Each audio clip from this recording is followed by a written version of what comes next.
कैसे हैं? उम्मीद है कि आप सब अच्छे होंगे। तो आपका एक बार फिर से स्वागत है all people environment and development की पीवाईक्यू सीरीज में, जिसमें हम हर एक वीडियो में 10 क्वेश्चंस करते हैं।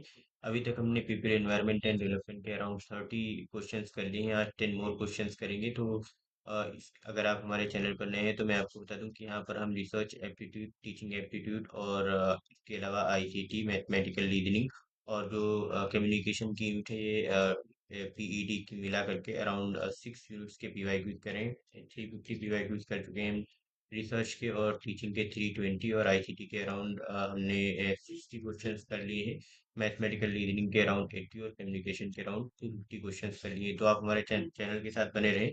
2004 से लेकर के जितने भी 2026 तक पीवाईक्यूज आए हैं यूजीसी नेट पेपर 1 में, वो हम कोशिश करेंगे कि सारे के सारे अपनी चैनल पर अपलोड कर सकें, तो ताकि आपको कहीं और भी इधर उधर भटकने की जरूरत ना पड़े और आपको हर एक क्वेश्चन प्रैक्टिस करने के लिए, और आप देख सकें कि 2004 से लेकर के 2026 तक यूजीसी या एनटीए जो भी हमारी अभी जो एग्जाम कंडक्टिंग एजेंसी है, उसका क्या नेचर रहा है, किस तरीके से क्वेश्चन फ्रेम करती आई है।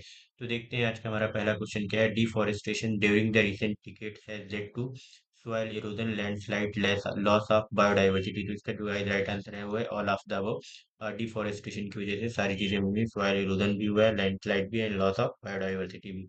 Indian coastal areas experienced tsunami disaster in the year which year?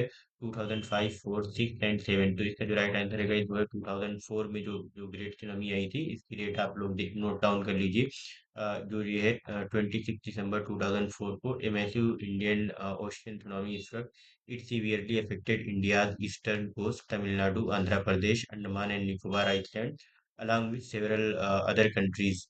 तो ट्रिगर्ड बाय मेगा, ये देख लेना, mega under sea earthquake near Sumatra. तो इसकी वजह से जो है ये सुनामी आई थी। तो आप देख लेना 26 दिसंबर 2020 26 दिसंबर 2004 को ये मैसिव इंडियन ओशियन सुनामी आई थी। तो आप इसको देख लेना। Which one of the following natural hazards is responsible for causing highest human disaster? Earthquake, snowstorm, volcanic eruptions या सुनामी? तो भाई इसका जो राइट आंसर है वो अर्थक्वेक से। बाकी जो आपका जो सुनामी दिया हुआ है, सुनामी की वजह से देखिए जो हमारी सुनामी होती है, it is extremely destructive, but ये जो है इनफ्रीक्वेंट रही है कंपेयर टू अर्थक्वेक्स की अगर हम बात करें। और जो स्नो स्टॉर्म्स है ये भी सीवियर हैं, बट रीजन स्पेसिफिक है एंड लिमिटेड इन पॉपुलेशन, कह लीजिए उधर में। और वोल्केनिक एरप्शन जो होते हैं ये भी एक तरीके से रेयर और जो है यूजुअली लोकलाइज्ड होते हैं।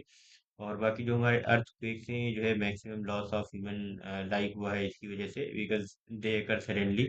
और बहुत ही ज़्यादा कोई जो है रिलायबल शॉर्ट टर्म प्रिडिक्शन हम इसकी कर नहीं सकते हैं, या लॉन्ग टर्म की, शॉर्ट टर्म या लॉन्ग टर्म दोनों की प्रिडिक्शन इतनी ज़्यादा पॉसिबल नहीं है।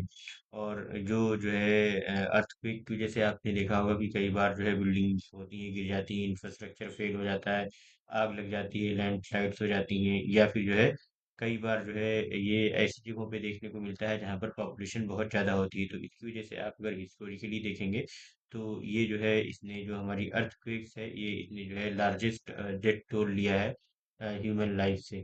तो ये इसका जो राइट आंसर होगा वो है अर्थक्वेक। नेक्स्ट है which one of the following units is used to measure intensity of noise? कि नॉइज की इंटेंसिटी को मेजर करने के लिए हम क्या यूज करते हैं, हमने अपनी प्रीवियस वीडियो में बताया था। इसका आंसर देख लेते हैं। डेसिबल, हर्ट्स, फोन, वॉट्स पर मीटर स्क्वायर। तो इसका जो राइट आंसर है डेसिबल। डेसिबल में हम वॉइस की नॉइज की इंटेंसिटी को मेजर करते हैं। Next question is, if the population growth follow the logistic curve, the maximum sustainable yield is equal to half the carrying capacity is equal to the carrying capacity depends on the growth rates, depends on the initial population। तो guys, इसका जो right answer है is equal to half of the carrying capacity. ये देखिए एक तरीके से जो हमारा मैक्सिमम जो ये हमारा ये है पॉपुलेशन कर्व है, इस शेप्ड का होता है जो लॉजिस्टिक कर्व। तो ये देखिए यहाँ पे पूरा दिया हुआ है, maximum rate of population growth, intrinsic rate of population growth, ये सारी चीजें दे रखी हैं। और मैक्सिमम सस्टेनेबल यील्ड जो है, तो ये देखिए half of the carrying capacity होती है। ये जो इसका राइट है is equal to half carrying capacity. Next है structure of earth system consist of the following match. तो इसमें हमें बताना है कि अर्थ के सिस्टम जो दिए हुए हैं और उसके केमिकल कैरेक्टर, तो उससे हमें मैच कराना है। देखिए यहाँ पे एटमॉस्फेयर, बायोस्फीयर एंड आइस और हाइड्रोस्फीयर और लिथोस्फीयर दिया हुआ है। तो देखिए जो एटमॉस्फेयर है वो इनर्ट गैसेज को हम बोलते हैं, तो इसमें ये जो है वन से मैच हो जाएगा। तो आप लोग वन में उसको रखिए, बाकी रिमूव कर दीजिए। और ये जो हमारा है हाइड्रोस्फीयर, हम जानते हैं कि hydrosphere all forms of water को बोलते हैं। साल्ट हो गया, फ्रेश वाटर हो गया, स्नो हो गया, तो ये टू से मैच हो जाएगा हाइड्रोस्फीयर।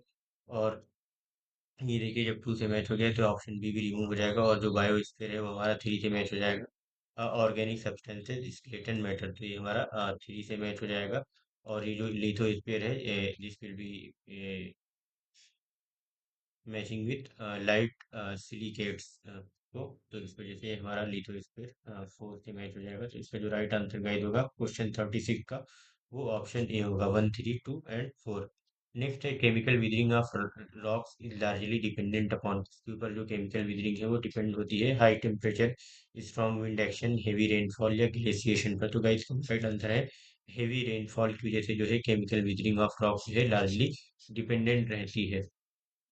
ये human ear is most sensitive to noise in which of the following ranges, तो ह्यूमन एयर जो है वो किस नॉइज रेंज में मोस्ट सेंसिटिव है। तो देखते हैं 20 hertz to 20 kilo hertz, 100 to 500 hertz, 10 to 12 kilo hertz, 13 to 16 kilo hertz. तो गाइस जो राइट का राइट आंसर है 20 हर्ट्ज टू 20 किलो हर्ट्ज, क्योंकि ये जो ह्यूमन जो वॉइस है उससे कोइंसाइड करती है, इस वजह से ये मोस्ट सेंसिटिव है। Next है slums in metro cities are the result of rural to urban migration, poverty of cityscape, lack of urban infrastructure या urban गवर्नेंस। तो हमें बताना है कि जो स्लम्स है मेट्रो सिटीज में, तो उसका जो रीजन है वो क्या है। तो यहाँ पे स्लम्स मेट्रो सिटीज है वो बेसिकली रिजल्ट है रूरल टू अर्बन माइग्रेशन का। ये ऐसा क्यों होता है, क्योंकि जो large scale rural urban migration होता है इन सर्च ऑफ एम्प्लॉयमेंट या कह लीजिए एजुकेशन और बेटर लाइवलीहुड, ये लीड करता है सडन पॉपुलेशन प्रेशर सिटीज के ऊपर, और जो है डिमांड करता है एक लो कॉस्ट हाउसिंग की, ग्रोथ ऑफ इनफॉर्मल सेटलमेंट की वजह से, या कह लीजिए स्लम्स जो है क्रिएट हो जाते हैं। तो माइग्रेशन जो है is the primary initiating factor, other issues are secondary, या कह लीजिए कि कॉन्सिक्वेंशियल जो दिए हुए हैं कि पावर्टी है, लैक ऑफ अर्बन इंफ्रास्ट्रक्चर है, या अर्बन गवर्नेंस, जो मेन रीजन का है रूरल टू अर्बन माइग्रेशन, क्योंकि लोग जब सिटीज में आ जाते हैं तो वो सस्ती जगहों की तलाश में रहते हैं। नेक्स्ट है which one of the following is appropriate for natural hazard mitigation, तो नेचुरल हजार्ड मिटिगेशन के लिए जो है कौन सा अप्रोप्रिएट है। International aid, timely warning system, rehabilitation, community participation. तो गाइस इसका जो राइट आंसर है वो है टाइमली वार्निंग सिस्टम, क्योंकि नेचुरल हजार्ड मिटिगेशन के लिए मोस्ट इंपॉर्टेंट ये है कि आप जो है टाइमली एक ऐसा सिस्टम बनाए जिससे टाइमली जो है वार्निंग दे सकें, जहाँ पर भी नेचुरल हजार्ड जो है नेचुरल हजार्ड होने की पॉसिबिलिटी हो।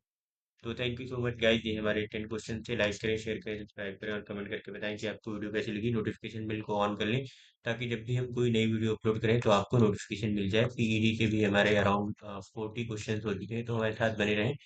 जैसे जैसे हम अपलोड करते जाएंगे तो आपको नोटिफिकेशन मिल जाएगा। चैनल को सब्सक्राइब जरूर कर लें। थैंक यू सो मच, मिलते हैं एक वीडियो